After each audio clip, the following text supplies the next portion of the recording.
Setting up an off-grid community farm project in the driest start to a season on record. Part 2, and there's a lot to catch up on.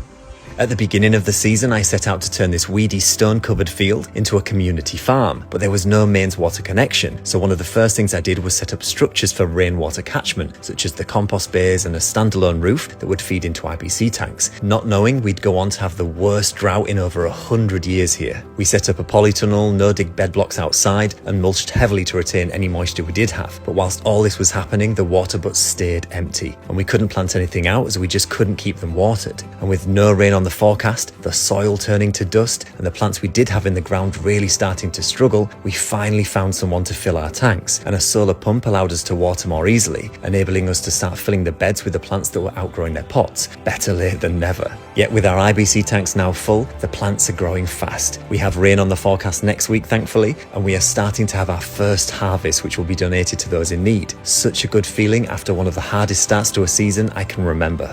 And as I was filming this, it started to rain. And for regular updates on the project, you can join my community newsletter. There's a link in my bio.